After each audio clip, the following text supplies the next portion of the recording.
Hello दोस्तों, क्या हाल है आप सबके। दोस्तों मैं बहुत बढ़िया हूँ। उम्मीद करता हूँ आप सभी बहुत बढ़िया होंगे और मन लगाकर अपनी पढ़ाई कर रहे होंगे। दोस्तों आज मैं कोई एक ऐसा टॉपिक लेकर के आया हूँ जिससे सीए फाइनल का लगभग हर बच्चा डरता है कि स्टैंडर्ड कॉस्टिंग कैसे पढ़ा जाए, स्टैंडर्ड कॉस्टिंग के फॉर्मूले कैसे याद करे जाएं ताकि पेपर में सोचना भी ना पड़े और फटाफट फटाफट आपके सारे फॉर्मूले ठीक हो, आपके सारे के सारे क्वेश्चन ठीक हो स्टैंडर्ड कॉस्टिंग के। तो इस वीडियो में हमारा मेन पर्पस क्या रहेगा, इस वीडियो में हमारा मेन पर्पस रहेगा स्टैंडर्ड कॉस्टिंग के फॉर्मूलों को याद करना। मैं समझाऊंगा कम, याद करने पे ज्यादा फोकस डालूंगा कि आपकी क्या ट्रिक है, आप किस ट्रिक से सारे के सारे फॉर्मूले याद कर सकते हो। 10 से 11 पेज में आपका स्टैंडर्ड कॉस्टिंग सारा का सारा खत्म हो जाएगा और सारे फॉर्मूले टिप्स पे याद करा दूंगा। ये मेरा आपको क्या ऊपर पूरा पूरा भरोसा है, देखना। ठीक है जी। तो ये वीडियो आप जब देखें जब आपको स्टैंडर्ड कॉस्टिंग के बारे में थोड़ी बहुत नॉलेज है, और थोड़ी बहुत नॉलेज नहीं भी है, थोड़ी टर्म्स के बारे में भी पता है, तो भी आपके सारे फॉर्मूले ठीक होंगे और फॉर्मूलों के बेसिस पर आपके नंबर पूरे आएंगे। ठीक है ना। तो हमारे को पेपर में सोचना कम है, सीधा क्वेश्चन करना है, अपना क्वेश्चन सही हो, बढ़िया हो, मस्त नंबर आ जाए, यही अपने को चाहिए। ठीक है। आइए, तो मैं आप लोगों के साथ स्टार्ट करता हूं। सबसे पहले स्टैंडर्ड कॉस्टिंग। स्टैंडर्ड कॉस्टिंग में सबसे पहला आता है मटेरियल वेरिएंस। अब बेटा इसको आप याद कैसे करोगे, देखो। मटेरियल वेरिएंस, ठीक है। तो मटेरियल वेरिएंस में अपन क्या करते हैं, देखो। मटेरियल वेरिएंस में ना आप बस मेरे हिसाब से चलो, मेरे हिसाब से चलोगे आपको पूरे के पूरे फॉर्मूले याद हो जाएंगे। ठीक है। तो सबसे पहले आप क्या करोगे, जो भी रॉ मटेरियल है, जैसे ए रॉ मटेरियल है, बी रॉ मटेरियल है, वो यहां लिख लो। ठीक है। अब आप क्या करोगे, यहां पर 4 कॉलम बनाओ M1। ध्यान देना मैं कितने कॉलम बना रहा हूं, हर एक चीज के पीछे कुछ ना कुछ कारण है। ठीक है। और पूरे चैप्टर में यही ट्रिक आगे तक चलेगी, तो प्लीज फोकस करना। ठीक है। M1 M2 M3 M4। ठीक है। अब आप इसमें क्या लिखोगे, सबसे पहले आप लिखो standard price, standard price, standard price, actual price. ठीक है। ये आपको मेरे साथ बोलते बोलते याद हो जाएगा। क्यों, क्योंकि पूरे चैप्टर में हम यही यूज करेंगे। क्या करा, standard price, standard price, standard price, actual price. ठीक है। अब आप पीछे से चलो, पीछे से मतलब actual quantity, actual quantity, revise standard quantity और standard quantity for actual output. भाई तुमने तो बोल दिया, हम कैसे याद करें, ये शॉर्टकट आपने लिख दिए। भाई साहब सारे शॉर्टकट मैंने आपको पीडीएफ में दे रखे हैं, अभी समझा रहा हूं, फिर पीडीएफ से भी सब समझा दूंगा। ठीक है। तो क्या करा अपन ने, सबसे पहले आपको यहां से चलाना है स्टार्टिंग से। तो हर कॉलम का पहला पार्ट भरो, standard price, standard price, standard price, actual price. अब पीछे से चलो, actual quantity, actual quantity, revise standard quantity, standard quantity for actual output. यहां तक कोई भी किसी भी प्रकार की दिक्कत नहीं होगी। ठीक है।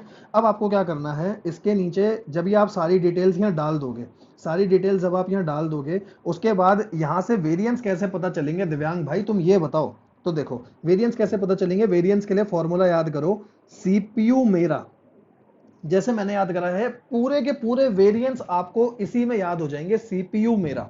बस इतना ध्यान रखना, क्या, सीपीयू मेरा मतलब सबसे पहले सीपीयू लिखोगे, फिर मेरा। सी का मतलब कॉस्ट, पी का मतलब प्राइस, यू का मतलब यूसेज, एम का मतलब मिक्स और वाई का मतलब ईल्ड।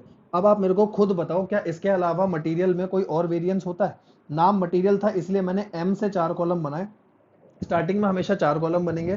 कैसे उसकी फिलिंग करोगे, standard price, standard price, standard price, last में आएगा एक्चुअल प्राइस। अब पीछे से चलो, actual quantity, actual quantity, revise standard quantity, standard quantity for actual output. ठीक है। सीपीयू माई। अब यहाँ फॉर्मूले ध्यान से देखना कि फॉर्मूले बनेंगे कैसे, क्योंकि अगर एक फॉर्मूले समझ आ गए मटेरियल के, तो सारे आगे के समझ आ जाएंगे। देखो फॉर्मूले कैसे बनेंगे, सबसे पहले लिखो पहला और आखिरी का डिफरेंस। ठीक है। M1 पहला है, M4 लास्ट है, पहला और आखिरी का डिफरेंस। अब आप क्या करो, जो लास्ट में लिखा है ना, जो लास्ट में लिखा है इसको तो एज इट इज उतार दो। जो लास्ट में लिखा है इसको तो एज इट इज उतार दो, और आगे क्या लिखोगे, आगे लिखोगे इन दोनों का डिफरेंस। 1 और 4 का क्या डिफरेंस आता है, 3। ठीक है। पॉजिटिव नेगेटिव मत देखना, बस डिफरेंस लिखना। ठीक है। डिफरेंस लिख दिया। अब आप क्या करोगे, इन दोनों को एज इट इज नीचे उतार दो, M1 माइनस M3। 3 फॉर्मूले मेरे तैयार हो गए। तो बताओ 3 फॉर्मूलों के लिए मैंने क्या करा, पहले और आखिरी का डिफरेंस, क्योंकि वेरिएंस में मेरे को पता है पूरे वेरिएंस में कहीं पर प्लस तो आता ही नहीं, हर जगह माइनस आता है। पहला और आखिरी का डिफरेंस, पीछे वाले को एज इट इज उतारा, आगे इन दोनों का डिफरेंस लिख दिया, और फिर उसके बाद 1 और 3 को एज इट इज लिख दिया। क्या आपको ये ट्रिक समझ आई? अगर आपको ये ट्रिक समझ आई है ना, यही सेम टू सेम ट्रिक अब रिपीट कर दो। तो हमने क्या करा था, पहले जो लास्ट वाला था उसको एज इट इज लिखा, यहां पर उन दोनों का डिफरेंस लिखा, 1 और 3 का यहाँ डिफरेंस लिखा था ना, डिफरेंस आ गया, और फिर इन दोनों को एज इट इज नीचे उतार दिया। बताओ जी, क्या आपको फॉर्मूले याद हो गए? कुछ भी नहीं है। अब आप देखो आपके सारे के सारे फॉर्मूले बन गए। अगर किसी भी बच्चे को कोई भी फॉर्मूला मटेरियल का याद है तो आप यहाँ डाल के देख लो। जैसे यूसेज का फॉर्मूला क्या बना, अब आपको फॉर्मूले बनाने की जरूरत ही नहीं है। M1 माइनस M3, M1 में आपने क्या लिखा था, M1 में आपने ये लिखा था, और M3 में आपने क्या लिखा था, SP इंटू AQ। ये मेरा यूसेज का फॉर्मूला बन गया। ऐसे मेरे सारे फॉर्मूले बन गए। ठीक है, तो फटाफट से बता रहा हूं, देखो मटेरियल में कैसे करना है। इसके ऊपर अभी एक क्वेश्चन भी करा दूंगा ताकि आपको पूरा का पूरा कॉन्फिडेंस आ जाए कि भाई साहब इस तरीके से कर लियो तो फॉर्मूले सारे याद है। ठीक है, तो आपको क्या करना है, सबसे पहले लिखो 4 कॉलम में standard price, standard price, standard price, actual price. पीछे से चलो, actual quantity, actual quantity, revise standard quantity और standard quantity for actual output. ठीक है, फिर लिखो सीपीयू माई। सी का मतलब कॉस्ट वेरिएंस, पी का मतलब प्राइस, यू का मतलब यूसेज, एम का मतलब मिक्स, वाई का मतलब ईल्ड। फॉर्मूला 1 - 4। ठीक है, पहला और लास्ट का। अब 4 को एज इट इज लिखो, आगे इन दोनों का डिफरेंस लिख दो, और फिर जो दोनों आगे वाले हैं उनको एज इट इज लिख दो। यहां तक कोई दिक्कत नहीं। अब उसके बाद मिक्स, मिक्स कैसे बनेगा भाई, फिर 3 को एज इट इज लिखो, 1 3 का डिफरेंस, और फिर 1 2 को एज इट इज लिख लो। मतलब सेम प्रोसेस 2 बार रिपीट करनी है। कैसे रिपीट करनी है ये याद करो, ताकि आगे के सारे फॉर्मूले आपको ऐसे ही याद हो जाएंगे। पहला 1 4, 4 को एज इट इज उतारा, इन दोनों का डिफरेंस लिखा आगे। ठीक है, और फिर 1 और 3 को एज इट इज लिख दिया। ठीक है, फिर 3 को नीचे उतारा, फिर 1 3 का डिफरेंस 2, और फिर इन दोनों जो आगे वाले हैं 1 2 उनको लिख दिया। तो मेरे सारे के सारे फॉर्मूले बन गए। यहां तक कोई दिक्कत नहीं। अब देखो, स्टैंडर्ड प्राइस क्वेश्चन में गिवन होता है, एक्चुअल प्राइस क्वेश्चन में गिवन होता है, actual quantity standard price given होता है। सर ये रिवाइज स्टैंडर्ड क्वांटिटी क्या है, इसके बारे में बताओगे? रिवाइज स्टैंडर्ड क्वांटिटी क्या होती है, जो आपने एक्चुअल क्वांटिटी यूज करी उसको स्टैंडर्ड के रेशियो में बांटना। फॉर एग्जाम्पल, एक्चुअल जो आपने क्वांटिटी यूज करी थी, ए की करी 20 यूनिट, बी की करी 30 यूनिट, टोटल हो गए 50, पर इसका स्टैंडर्ड का रेशियो है 60% और 40%। तो एक्चुअल क्वांटिटी को जब मैं बजट के रेशियो में बांटता हूं उसे बोला जाता है रिवाइज स्टैंडर्ड क्वांटिटी। और standard quantity for actual output क्या है बेटा, इसके तो नाम में ही फंसा हुआ है, standard quantity for actual output. मतलब एक्चुअल आउटपुट बनाने के लिए बजट के हिसाब से कितना इनपुट लगा। आप मेरी वर्डिंग्स पे ध्यान देना, एक्चुअल आउटपुट बनाने के लिए बजट के हिसाब से कितना इनपुट लगा। फॉर एग्जाम्पल, बजट के 1 यूनिट बनाने के लिए 30 किलो और 20 किलो लगते थे ए और बी। ठीक है, आपने एक्चुअल जो बनाया वो बनाया 10 यूनिट।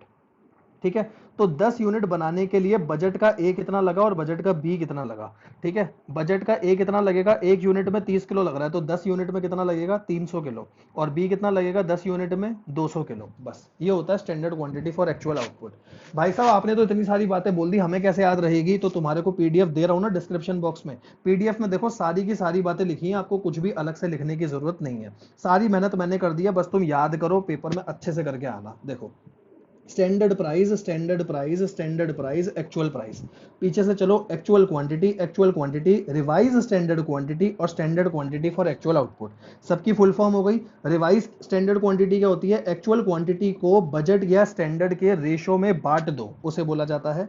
ठीक है, standard quantity for actual output क्या है, एक्चुअल आउटपुट अगर बजट के अकॉर्डिंग बनाता तो इनपुट कितने में बनता। ठीक है, मतलब जो एक्चुअल में आउटपुट बना, अगर वो बजट के हिसाब से बनाऊं तो उसमें कितना इनपुट लगेगा, कितने इनपुट में वो चीज मेरी बन जाएगी। ठीक है, ध्यान देना, या दोनों में एक्चुअल आउटपुट है, या एक्चुअल आउटपुट है या एक्चुअल क्वांटिटी है। एक क्वेश्चन कराऊंगा, सारी चीजें क्लियर हो जाएगी। सीपीयू माई, फॉर्मूले सारे बता दिए, सारे फॉर्मूले आपके बन जाएंगे। फॉर्मूले याद करने की जरूरत नहीं है। कैसे बनाओगे, 1 4, 4 को एज इट इज लिखो, 1 4 का डिफरेंस 3, और फिर 1 3 को लिख दो, फिर 3 को लिखो, 3 और 1 का डिफरेंस 2, और फिर 1 और 2, बस। ठीक है, मेरे को ये इतनी बार याद हो चुके हैं, 14 34 13 23 और 12। आप भी बार बार करोगे तो ऐसे याद हो जाएंगे, क्योंकि मैंने पूरा का पूरा चैप्टर ही ऐसे कर रखा है। ठीक है, अच्छा सर ये बॉक्स में क्या लिखा है, देखो, कॉस्ट वेरिएंस जो है वो प्राइस और यूसेज के सम के बराबर आता है, और यूसेज जो है वो मिक्स और यील्ड के सम के बराबर आता है। आपने स्टैंडर्ड कॉस्टिंग थोड़ा भी पढ़ा होगा तो आपको ये बातें पता होगी। डायरेक्ट मटेरियल कॉस्ट वेरिएंस को डायरेक्ट मटेरियल टोटल वेरिएंस भी बोला जाता है। ठीक है ना, अगर कहीं पर डायरेक्ट मटेरियल कॉस्ट वेरिएंस लिखा हो या डायरेक्ट मटेरियल टोटल वेरिएंस लिखा हो, उसका मतलब सेम होता है। तो मेरा मटेरियल खत्म हो चुका है पूरा। मटेरियल के ऊपर एक फटाफट से क्वेश्चन करा देता हूं आपको स्टडी मैट से, फिर अपन आगे बढ़ेंगे। ठीक है, तो अपना स्टडी मैट में ही आप देखोगे सबसे लास्ट या सेकंड लास्ट क्वेश्चन है, अपन वो करेंगे ताकि आपका पूरा का पूरा आसानी से समझ में आ जाए। आओ जी, देखो, मेरे को मटेरियल में कुछ नहीं आता भाई, बस मेरे को तो ट्रिक आती है, और देखो ट्रिक के बेसिस पर मैं क्वेश्चन लपेट दूंगा पूरा। आपको भी बस पेपर में ट्रिक याद रह गई तो बस मजा आ जाएगा। और ट्रिक याद होगी। देखो क्वेश्चन नंबर 11 कैसे होगा बता देता हूं आपको। देखो जी, मैं सबसे पहले क्वेश्चन 11 के लिए फॉर्मेट अभी नहीं बना रहा, पहले आपको पढ़वा देता हूं क्वेश्चन क्या है। आओ क्वेश्चन पढ़ते हैं। Aquatic feed is the lead manufacturing of fish and other sea animal feed. AF has made its credit pioneering। ये फालतू की बातें दे रखी है कंपनी के बारे में, नीचे पढ़ते हैं। One of its fish feed product is B. B एक फिनिश गुड्स है, ठीक है। बी क्या है मेरा, बी एक फिनिश गुड्स है। तो मैं शॉर्ट फॉर्म में लिख रहा हूँ बी एक फिनिश गुड्स है, और इसको बनाने के लिए रॉ मटेरियल लग रहा है B1 B2 B3। तीन मेरे को रॉ मटेरियल दे रखे हैं, आपको पढ़ा भी देता हूँ। कहाँ गया ये रहा, ठीक है। स्टैंडर्ड कॉस्टिंग सिस्टम है, standard material cost for 100 kg of B. ध्यान देना 100 केजी ऑफ बी मतलब 100 किलो फिनिश गुड्स बनाने के लिए उसने आपको स्टैंडर्ड कॉस्ट का डाटा दे रखा है कि इतनी क्वांटिटी लगती है, कॉस्ट पर किलो ये है और 100 किलो की कॉस्ट ये है। फिर उसने डाटा दे दिया B1 B2 B3 agricultural product है, मार्केट प्राइस में इतने टाइम से चल रहे हैं। स्टैंडर्ड में किसने डिसाइड करा, मेरे को घंटा फर्क नहीं पड़ता कौन डिसाइड कर रहा है, मैं तो सिर्फ डाटा देखूंगा।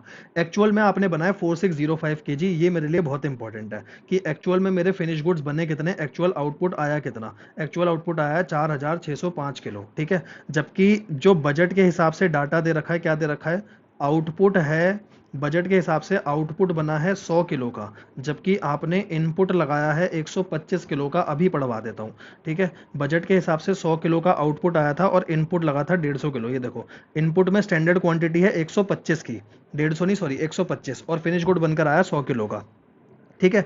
एक्चुअल कॉस्ट दे रखी है, मतलब एक्चुअल प्राइसेस दे रखे हैं, टोटल कॉस्ट निकाल करके दे रखी है। बोला है सारे वेरिएंस निकालो, क्योंकि वेरिएंस नहीं होंगे तो परफॉर्मेंस मेजरमेंट करूंगा कैसे, ठीक है। अब देखो भाई, मेरे को तो डाटा ही समझ नहीं आ रहा, क्या करूं। तो भैया सिंपल सी बात है, जैसा मैंने बता रखा है वो करो। कौन कौन से आपके पास प्रोडक्ट हैं, एक है B1, एक है B2, एक है B3। यहां पर लिखो, क्या लिखोगे, M1 M2 M3 M4, 4 column बनाते हैं हम। बताओ जी 4 कॉलम में क्या आएगा, अब आपको याद हो गया होगा। Standard price, standard price, standard price, actual price, पीछे से चलो, actual quantity, actual quantity, revise standard quantity, standard quantity for actual output. बस बात खत्म। अब इसमें डिटेल डालो। स्टैंडर्ड प्राइस, क्या आपको स्टैंडर्ड प्राइस क्वेश्चन में गिवन है? भाई देखो स्टैंडर्ड प्राइस सीधा सीधा दे रखा है, कॉस्ट पर किलो है 362, फटाफट डालो 362। देखो जी, जैसे ही मेरे को स्टैंडर्ड प्राइस पता चलता है, मेरे 3 कॉलम तो आधे आधे भर जाते हैं। मेरा कितना काम आसान हो गया, ठीक है। एक्चुअल प्राइस या एक्चुअल क्वांटिटी में कुछ गिवन है, देखना एक्चुअल प्राइस या एक्चुअल क्वांटिटी। भाई देखो एक्चुअल क्वांटिटी भी दे रखी है, एक्चुअल प्राइस भी दे रखी है। एक्चुअल क्वांटिटी कितनी है, 2202, 2502 और 921। 2202, 2502 और 921। यहाँ लिखते हैं एक्चुअल क्वांटिटी 2202, 2502 और 921। एक्चुअल क्वांटिटी यहाँ पर भी डाल दो, 2202, 2502 और 921। कोई दिक्कत नहीं। रिवाइज स्टैंडर्ड क्वांटिटी क्या होती है, रिवाइज स्टैंडर्ड क्वांटिटी होती है भाई, एक्चुअल क्वांटिटी उठाओ। एक्चुअल क्वांटिटी क्या आई, 2202, 2502 और 921। टोटल करना, इसका टोटल दे रखा है या करना पड़ेगा, देखना दे रखा है 5625। यह आया मेरा 5625 केजी, 5625 केजी, और इसको बजट के रेशो में बांटना है, ठीक है। स्टैंडर्ड रेशो, स्टैंडर्ड रेशो क्या है, बजट के डाटा में से उठा लो स्टैंडर्ड रेशो। बजट के हिसाब से डाटा दे रखा है स्टैंडर्ड रेशो, ये रहा 42 62 21। 42 62 21 इस रेशो में बांट दो इसको, 42 62 21। इतना जाएगा B1 के पास, इतना जाएगा B2 के पास, इतना जाएगा B3 के पास। ये मैं कर रहा हूँ जब तक आप एक्चुअल प्राइस डाल दो। एक्चुअल प्राइस कहाँ दे रखा है क्वेश्चन में, actual price, actual price, actual price दे नहीं रखा तो अपन निकाल लेते हैं। टोटल कॉस्ट दे रखी है और एक्चुअल क्वांटिटी दे रखी है। टोटल कॉस्ट आपके पास है और एक्चुअल क्वांटिटी आपके पास है, फटाफट बताओ। डिवाइड करूंगा तो आ जाएगा ना, जैसे पहले का है 6156.6, इसको डिवाइड करूंगा 2202 से। अब एक्चुअल दे तो रखा है, मैं क्यों निकाल रहा हूँ यार। एक्चुअल 2.87 और 2 साफ साफ दिया हुआ तो है, 2.87 और 2, यहाँ लिख दो 2.87 और 2, ठीक है जी। आओ देखो, 2 कॉलम तो हमारे पूरे पूरे फिल भी हो गए। कैलकुलेट खुद करते चलना भाई, वेरिएंस निकालने हैं तो कैलकुलेशन खुद करना। मैं आपको बस बता रहा हूँ कि कॉलम भरे कैसे जाएंगे। रिवाइज स्टैंडर्ड क्वांटिटी, अब रिवाइज स्टैंडर्ड क्वांटिटी में पहला क्या आएगा, पहला आएगा 5625 इंटू में 42/125, ऐसे सारे निकाल लो। 5625 डिवाइडेड बाय 125 इंटू में 42, उस रेशो में बांटना है ना मेरे को। तो 5625 डिवाइडेड बाय 125 इंटू में 42, 1890।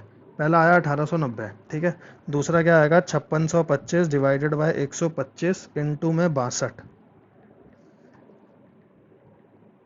ओहो 5625 डिवाइडेड बाय 125 इनटू में 62 2790 लास्ट क्या आएगा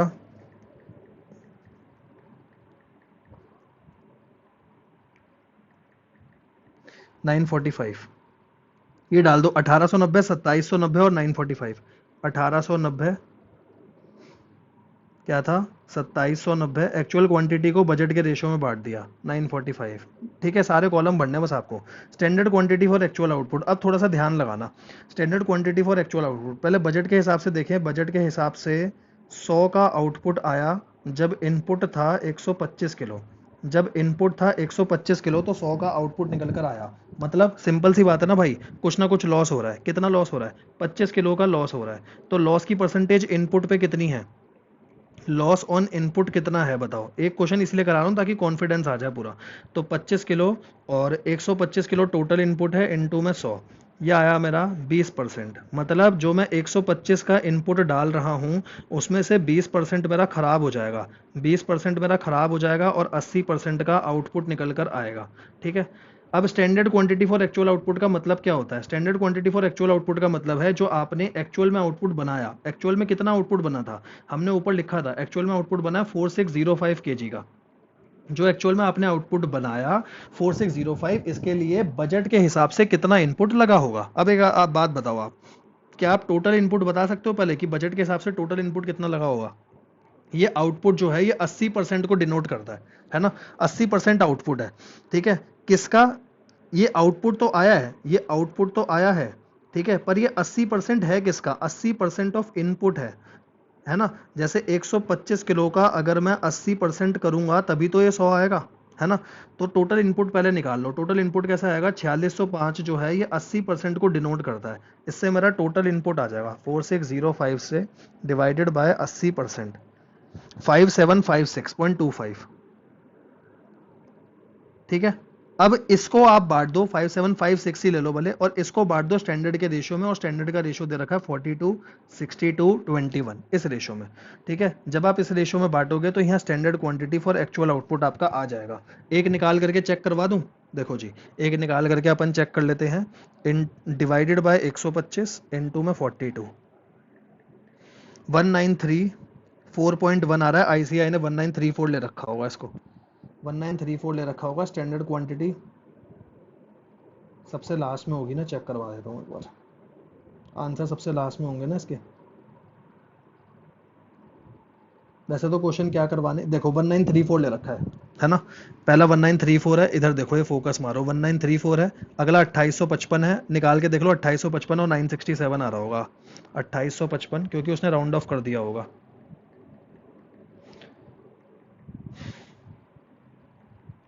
2855 ही आ रहा है ठीक है और ऐसे आप तीसरा भी निकाल सकते हो तो भैया देखो स्टैंडर्ड क्वांटिटी फॉर क्योंकि अगर मेरे चारों कॉलम भर गए फिर तो वेरिएंस निकालना आसान है ना फिर तो आप वेरिएंस निकाल लोगे वेरिएंस निकालने में कोई दिक्कत नहीं आती वेरिएंस कैसे निकलेगा वो भी बता देता हूँ जैसे B1 B2 B3 सबका पहले निकाल दो cost variance CPU price usage और मिक्स और ईल्ड ऐसे वेरिएंस सारे निकलते हैं तो कॉस्ट वेरिएंस कैसे निकलेगा पहला और चौथे का आखिरी मतलब 1 और 4 का डिफरेंस ठीक है फिर क्या होगा 4 एज इट इज और आगे 1 और 4 का डिफरेंस फिर पहले वाले दोनों m1 माइनस m3 फिर वही चीज करो पीछे वाला एज इट इज और फिर आ जाएगा आगे m2 माइनस m3 और फिर यहाँ आ जाएगा m1 माइनस m2 तो मैंने फॉर्मूले कैसे याद रख रखे हैं 14 34 13 23 और 12 सारे फॉर्मूले आपके बन जाएंगे और यहाँ सीक्वेंस रखना CPU माई की कॉस्ट प्राइस यूसेज मिक्स और ईल्ड ठीक है जी तो इस हिसाब से आपका ये पूरा क्वेश्चन हो जाएगा यहाँ पर मेन जो आपको प्रॉब्लम सताती है क्वेश्चन में किसकी सताएगी रिवाइज स्टैंडर्ड क्वांटिटी आराम से निकाली जाती है एक्चुअल क्वांटिटी को बजट के रेशियो में बांटना standard quantity for actual output में थोड़ी दिक्कत होती है जैसे इस क्वेश्चन में भी दिक्कत हुई कि एक्चुअल में जो आउटपुट आया बजट के हिसाब से कितना इनपुट लगता जैसे बजट के हिसाब से अगर मेरे को 100 यूनिट चाहिए तो 125 किलो का इनपुट लगेगा क्यों क्योंकि इनपुट का बस 80% ही आउटपुट आता है तो भैया ये जो मेरा फाइनल में आउटपुट निकल कर आया फाइनल आउटपुट जो है मतलब ये 80% को डिनोट कर रहा है ना जो फाइनल ये आया ये 80% ऑफ इनपुट को डिनोट कर रहा है ना। इनपुट तो ऑब्वियस ही बात है ज्यादा लगा होगा, क्यों? क्योंकि इनपुट के दो कैटेगरी थी, 80% का आउटपुट बनता था और 20% का लॉस हो रहा था। तो ये तो बस 80% को डिनोट कर रहा है ना, तो इनपुट कितना होगा, इसको 80% से डिवाइड कर दो तो टोटल 100% आ जाएगा। और वो जो टोटल इनपुट आया उसको बजट के रेशो में बांट दिया बस, और हमारा क्वेश्चन पूरा हो गया। ठीक है जी, बड़े सिंपल से क्वेश्चन आते हैं।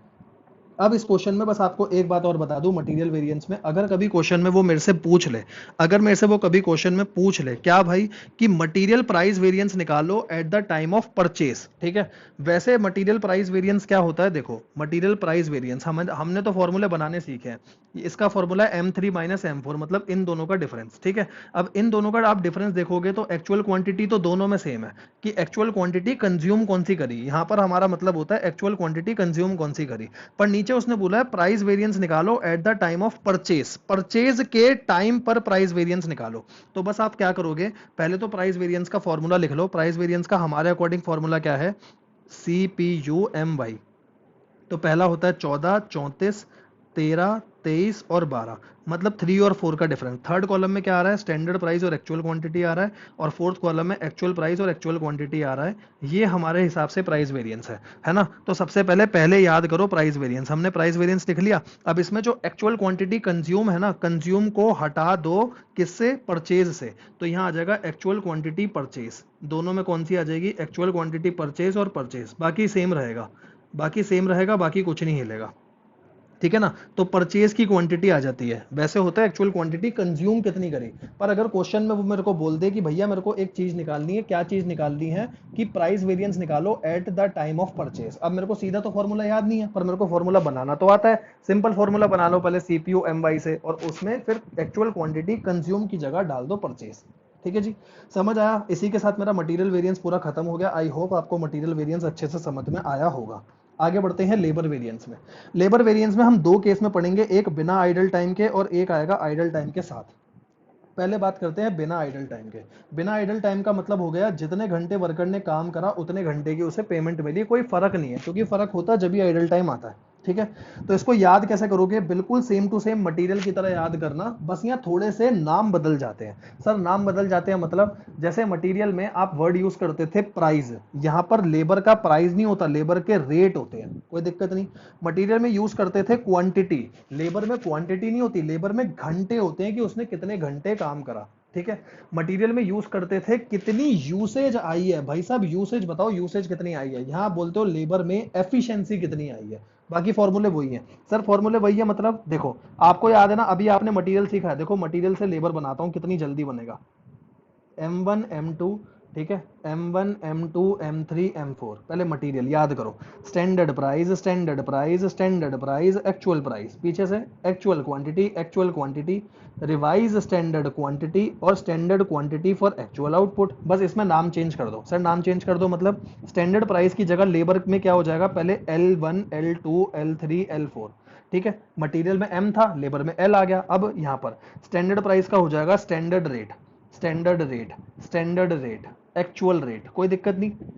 एक्चुअल क्वांटिटी का क्या हो जाएगा, एक्चुअल घंटे, actual hours, revise standard hours और standard hours for actual output, मतलब सबका सेम है। ठीक है, रिवाइज स्टैंडर्ड आवर्स क्या होंगे, जो एक्चुअल आवर्स हैं उसको बजट के रेशियो में बांटना। ठीक है, और standard hours for actual output क्या होंगे, जो एक्चुअल में आउटपुट बना बजट के हिसाब से कितने घंटे लगने चाहिए थे, मतलब सारी चीजें सेम है, बस नाम बदले गए हैं। सर नाम बदले गए हैं, वेरिएंस कैसे आएंगे, मटेरियल में क्या वेरिएंस थे, ये वेरिएंस थे, तो लेबर में भी यही रहेंगे, कॉस्ट। वहां पे प्राइस का नाम चेंज हो जाता है, रेट हो जाता है, यू मतलब यूसेज होता था, यूसेज का नाम चेंज हो जाएगा एफिशिएंसी। एम का मतलब तो मिक्स रहेगा, जैसे लेबर में मिक्स के साथ साथ अगर आपको पता हो, इसको ग्रुप वेरिएंस भी बोलते हैं, इसको गैंग वेरिएंस भी बोलते हैं।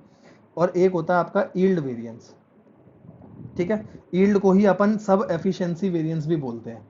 ठीक है, ईल्ड का ही नाम एक और होता है सब एफिशिएंसी वेरिएंस। दिखाऊं, मैंने सारे नाम लिख दिए है ना। फॉर्मूले क्या है भैया, फॉर्मूले वही है, देखो सबसे पहले 1 और 4 का डिफरेंस, 4 को एज इट इज लिखो, 1 4 का डिफरेंस आगे लिख लो 3, फिर 1 और 3 लिख लो, मतलब ये वाले। और ये जो प्रोसेस अभी तक करा है सेम प्रोसेस नीचे रिपीट कर दो, 3 को एज इट इज लिखो, 1 3 का डिफरेंस आगे और फिर 1 2, खत्म। ठीक है, अब आप बताओ मटेरियल और लेबर याद हुए। मैंने मटेरियल में टाइम लगाया, मैं मटेरियल में क्यों टाइम लगाया, ताकि टाइम लगा करके आपको एक क्वेश्चन पूरा करवा सकूं। तो भैया आपका मेन टारगेट है कि ये कॉलम कैसे भरे जाएं। अगर आपके सारे कॉलम भर दिए ना तो भैया नीचे तो कुछ नहीं है, बस उन कॉलम का डिफरेंस करना है मेरे को, ठीक है। अब इसमें कोई दिक्कत नहीं आएगी क्योंकि जैसा हमने मटेरियल करा बिल्कुल सेम है। अगर आइडल टाइम नहीं आता टोटली सेम है, बस नाम चेंज होगा। जैसे स्टैंडर्ड प्राइस का स्टैंडर्ड रेट हो गया, हर क्वांटिटी की जगह यहाँ पर आर्स आ जाता है, जहाँ क्वांटिटी होगी वहाँ आर्स आ जाएगा, और तो कोई दिक्कत है नहीं। यूसेज का एफिशिएंसी बन जाता है, वो मैंने आपको बता दिया। आओ जी पीडीएफ से दिखा देता हूँ, ठीक है। और इसमें देखो पीडीएफ में standard rate, standard rate, standard rate, actual rate, पीछे से एक्चुअल क्वांटिटी आता था ना, एक्चुअल घंटे, रिवाइज स्टैंडर्ड घंटे, स्टैंडर्ड घंटे फॉर एक्चुअल आउटपुट, सबके मतलब लिखे हुए हैं सेम टू सेम वही 1434, फिर 13, फिर 13 के बाद क्या आएगा 23 और 12, सारे बता दिए। मिक्स, ग्रुप, गैंग, ईल्ड और सब एफिशिएंसी। ये क्या है, यहाँ पे कॉस्ट किसके बराबर होता है, प्राइस और यूसेज। सर यहाँ प्राइस और यूसेज तो नहीं होते, पर बेटा हमने तो याद ऐसे ही करे ना, पी का मतलब प्राइस, प्राइस की जगह आप क्या बोलोगे रेट, यूसेज की जगह आप क्या बोलोगे एफिशिएंसी, और नीचे मिक्स और यील्ड तो है ही जो यूसेज के बच्चे हैं। जैसे कॉस्ट के दो बच्चे हैं, प्राइस और आपका यूसेज, और यूसेज के अंदर दो बच्चे हैं मिक्स और यील्ड। मतलब कॉस्ट जो है वो बराबर होगा प्राइस और यूसेज वेरिएंस के, और यूसेज जो है वो बराबर होता है मिक्स और यील्ड के। इस चार्ट का बस इतना सा मतलब है। सारी चीजों को एक साथ कंपाइल करा ना बेटा तो टाइम तो लगेगा, ठीक है। अब देखो केस टू, अब केस टू थोड़ा सा ध्यान से समझना जब आइडल टाइम आ जाए, क्योंकि आइडल टाइम आ गया तो भाई साहब फिर तो बिल्कुल फॉर्मूले याद नहीं होते। यहाँ तो क्या था, आइडल टाइम था नहीं। अब आप एक बात बताओ, आइडल टाइम आता है, आइडल टाइम वेरिएंस लिखा है, मैं हर जगह ITV लिखूंगा, आइडल टाइम वेरिएंस, ठीक है। आइडल टाइम वेरिएंस आ गया, तो सबसे पहली बात तो एक बात ध्यान रखना, कहीं पर भी आइडल टाइम आएगा तो जितने कॉलम पहले बनते थे उससे एक ज्यादा कॉलम बनेगा। जैसे मटेरियल में क्या हो रहा था, मटेरियल में मेरे 4 कॉलम बने, लेबर में 4 कॉलम बने। अब लेबर में आइडल टाइम आ गया मतलब एक एक्स्ट्रा कॉलम तो बनेगा। पहली बात तो एक एक्स्ट्रा कॉलम बनेगा, तो सबसे पहले तो एक एक्स्ट्रा कॉलम बना दो। यहां तक कोई दिक्कत नहीं, समझते चलना, बहुत आसान है, सच बता रहा हूं बहुत ज्यादा आसान है। देखो आइडल टाइम कब होता है, जब मैं वर्कर्स को पेमेंट ज्यादा घंटे की करूं, एक्चुअल आवर्स पेड मेरे ज्यादा हूं और एक्चुअल आवर्स मेरे वर्क कम हो। मेरा एक वर्कर है जो 10 घंटे का काम करता है पर मैं उसे 12 घंटे की पेमेंट कर रहा हूं, मतलब मेरा वर्कर नालायक है, सुट्टा फूकने में 2 घंटे लगा रहा है, ठीक है ना। तो यहाँ हो क्या रहा है, मैं उसे पेमेंट ज्यादा कर रहा हूं, काम वो कम कर रहा है, मतलब वो बीच के कुछ घंटे खाली है, ठीक है जी।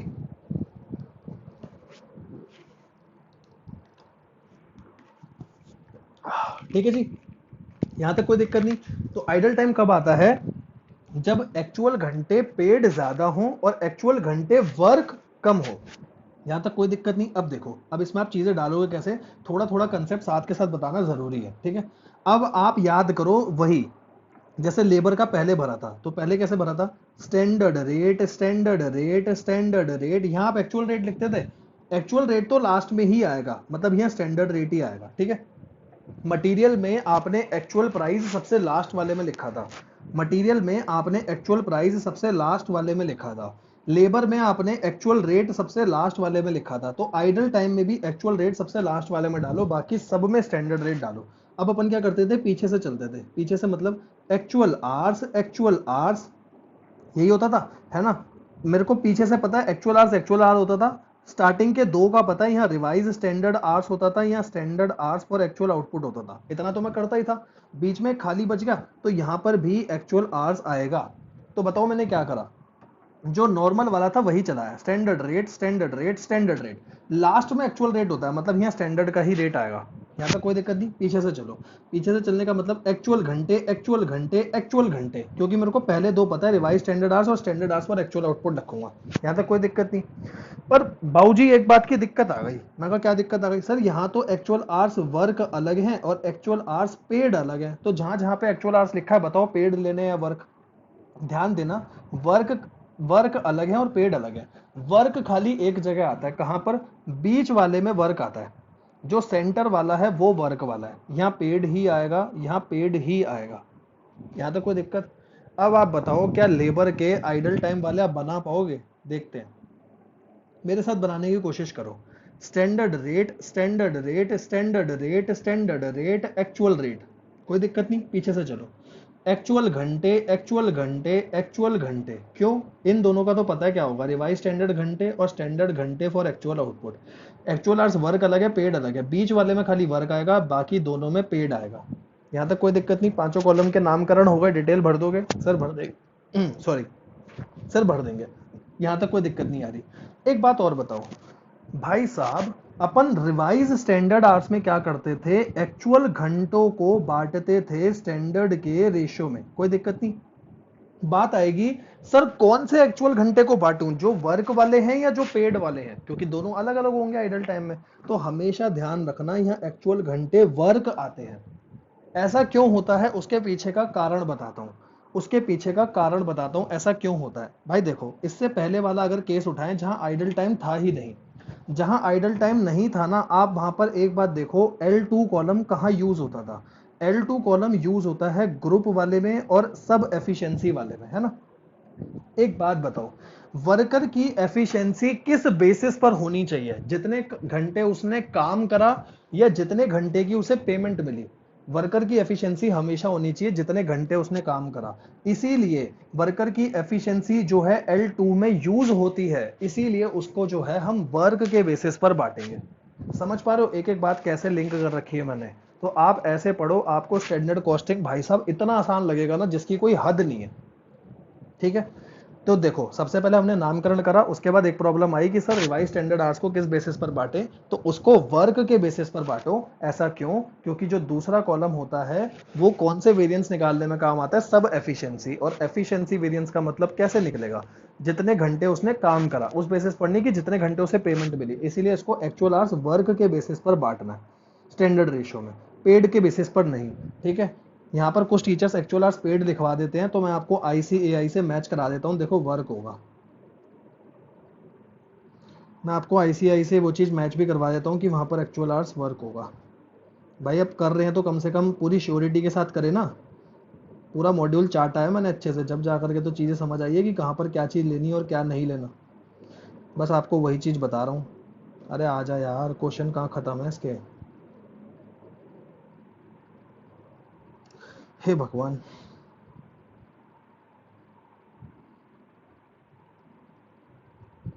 ये है ना फिक्स ओवरहेड, लेबर का है लेबर, ये देखो ये लेबर वेरिएंस है, ये लेबर वेरिएंस है सारा। देखो 11.44 पे ये नोट पढ़ो, आइडल टाइम का नोट है, यहाँ तक कोई दिक्कत नहीं है। अब आइडल टाइम के नोट के बाद यहाँ पर मैं आपको एक चीज़ और पढ़ाना चाहता हूँ। क्या पढ़ाना चाहता हूँ, देखो क्या पढ़ाना चाहता हूँ वो चीज़ देखो, कहाँ पर पड़ी थी, देखो पहले इसके फॉर्मूले बता दूं, जब भी तो वो चीज़ समझा पाऊंगा। अब देखो यहाँ फॉर्मूले कैसे बनेंगे, पहले फॉर्मूले तो समझ लो। तो देखो भाई, मैंने तो सिंपल तरीके से फॉर्मूले बना रखे हैं। कैसे फॉर्मूले बना रखे हैं, CPU माई, है ना। यहाँ C का मतलब हो जाता है कॉस्ट, P का मतलब प्राइस, यहाँ हो जाता है रेट, U का मतलब यूसेज, यहाँ हो जाता है एफिशिएंसी, एक होता है मिक्स और एक होता है ईल्ड। यहाँ तक कोई दिक्कत नहीं। सबसे पहले आप बताओ इन पांच के कौन कौन से कॉम्बिनेशन बनेंगे। पहला कॉम्बिनेशन हमने हमेशा क्या सीखा है, पहला कॉम्बिनेशन सीखा है पहले और लास्ट का माइनस, ठीक है। पहले आप सारे कॉम्बिनेशन बना लो, पहले और लास्ट का माइनस, कोई दिक्कत नहीं। अब इसके बाद क्या बनेगा, पीछे वाला एज इट इज और आगे आएगा 1 और 5 का डिफरेंस 4, 1 और 5 का डिफरेंस 4, कोई दिक्कत नहीं। और फिर अपन क्या करते थे, 1 और 4 को लिख देते थे, क्योंकि यहाँ एक कॉलम बन गया, एक कॉलम मेरा बढ़ गया, तो उसकी वजह से थोड़ा काम भी बढ़ गया। पहले 1 और 5 का डिफरेंस, 5 को एज इट इज, 1 5 का डिफरेंस, फिर 1 4, 1 4 के बाद तो आपको आते ही हैं सारे बनाने, 4 को एज इट इज लिखो, 1 4 का डिफरेंस, फिर 1 और 3 आ जाएंगे, है ना। फिर 1 3 के बाद 3 एज इट इज, 1 3 का डिफरेंस 2, और फिर 1 और 2 आ जाएंगे। सारे बना दिए, लास्ट 12 तक बनते हैं वो आपको पता है, सारे बना दिए। अब देखो कॉस्ट वेरिएंस क्या होगा, पहला वाला, उसमें भी पहला होता था। प्राइस वेरिएंस कौन सा होगा, दूसरा वाला, कोई दिक्कत नहीं। प्राइस तक भी चलो सर बात समझ आती है।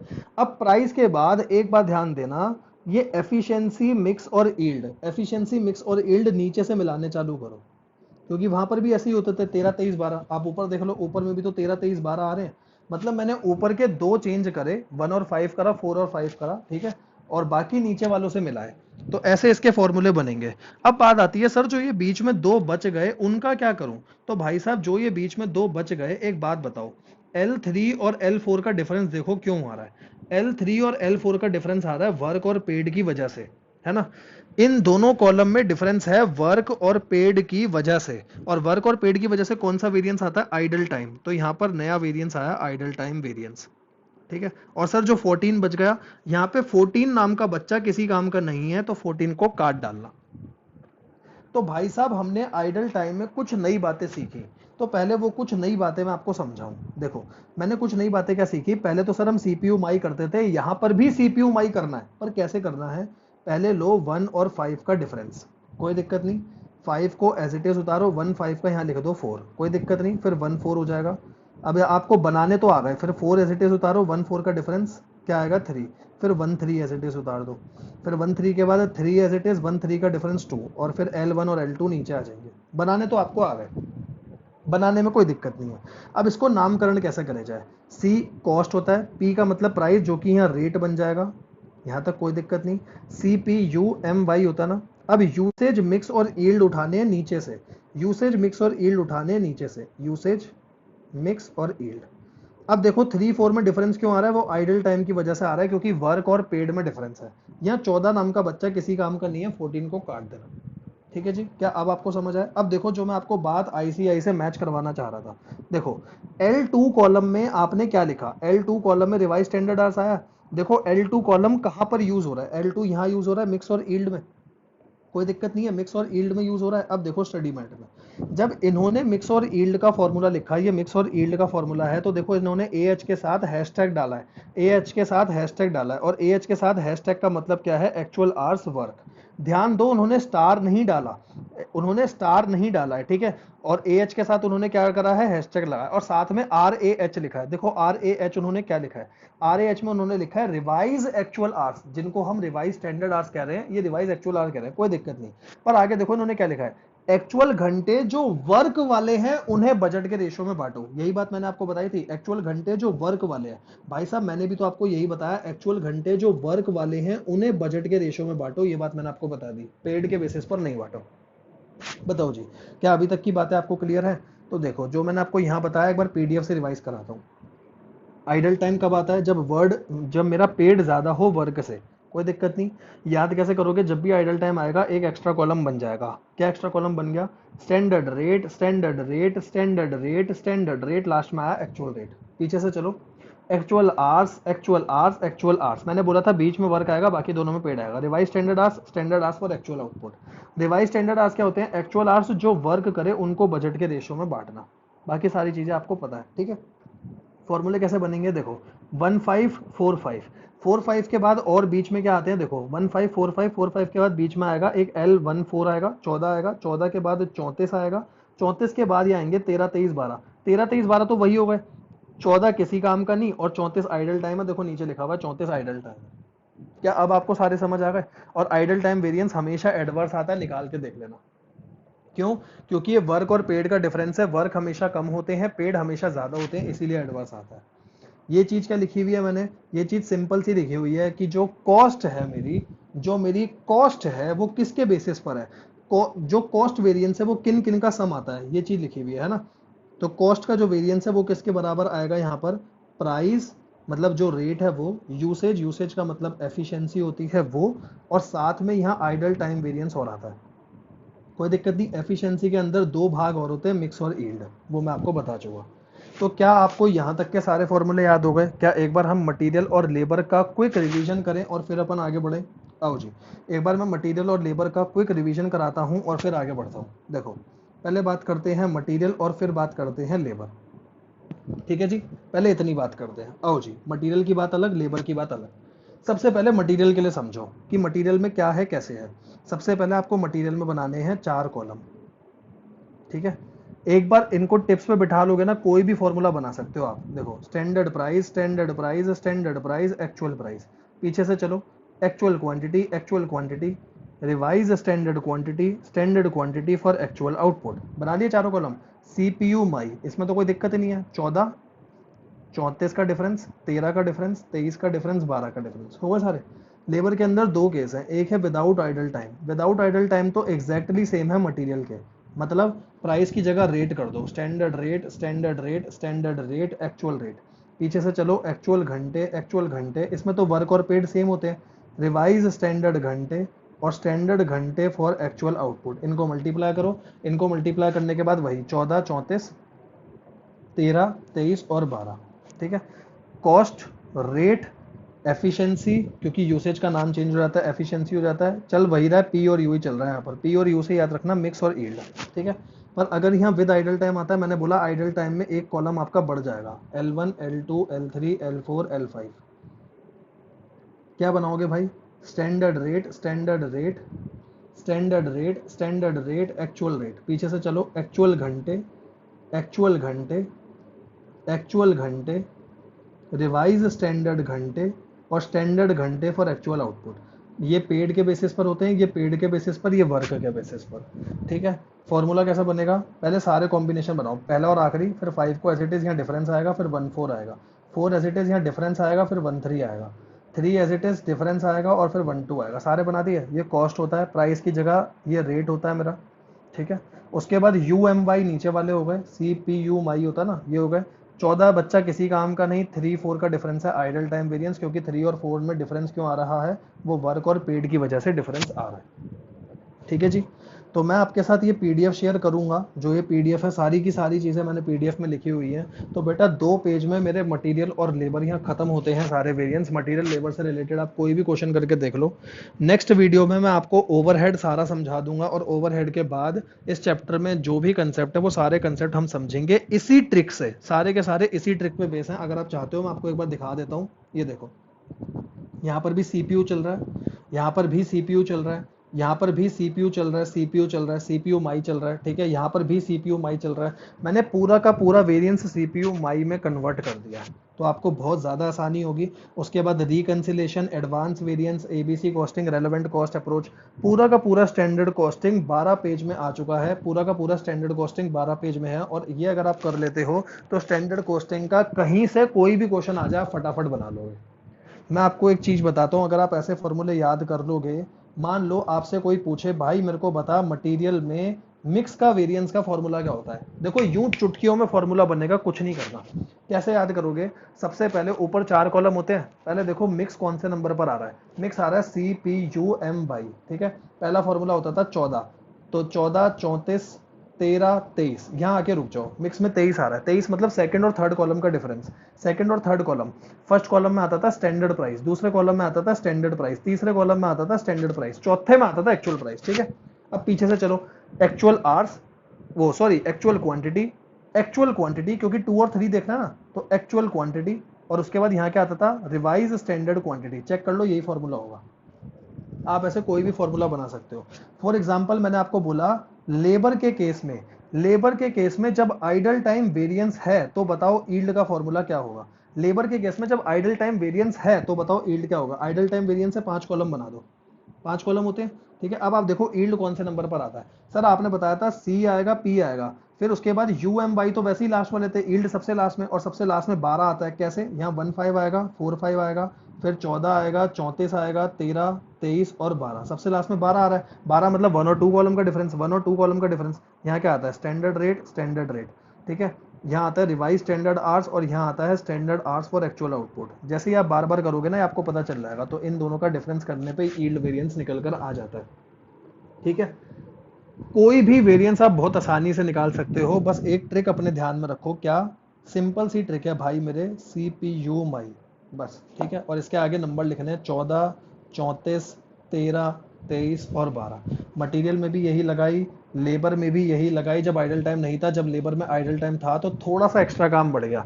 वैसे ही हर वेरिएंस में हल्का हल्का एक्स्ट्रा काम है, बाकी हर जगह यही ट्रिक लगाओ, आपके फटाफट आंसर निकल कर आ जाएंगे, ठीक है जी। तो आप मेरे को प्लीज़ बताइएगा इस वीडियो पे कमेंट करके कि आपको ये ट्रिक अच्छी लगी, तो फिर मैं आगे की सारी ट्रिक पे चैप्टर बना दूंगा। 2 से 2.5 घंटे में आपका स्टैंडर्ड कॉस्टिंग पूरा अपने हाथों में होगा। आप देखो मटेरियल लेबर मुश्किल से हमने 40 मिनट करीब लगाया, और मटेरियल लेबर पूरा हमारे हाथों में ग्रिप है। आप कोई भी फॉर्मूला कहीं से भी आ जाए फटाफट बना लोगे। ऐसे ही आप ओवरहेड के, सेल्स वेरिएंस के कोई भी फॉर्मूले बना सकते हो। 12 पेज में पूरा स्टैंडर्ड कॉस्टिंग मैंने कवर कर दिया है। तो प्लीज़ कमेंट करके मुझे ज़रूर बताइएगा कि आपको अच्छा लगा, तो मैं आगे दूसरी वीडियो बना दूंगा, ताकि मैं तो अपने पेपर दे ही रहा हूं, मैं चाहता हूं हर बच्चे का स्टैंडर्ड कॉस्टिंग बहुत तगड़े लेवल पर अच्छा खासा हो जाए, ठीक है जी। तो ज़रूर बताइएगा। थैंक यू सो मच, अपना ध्यान रखिए।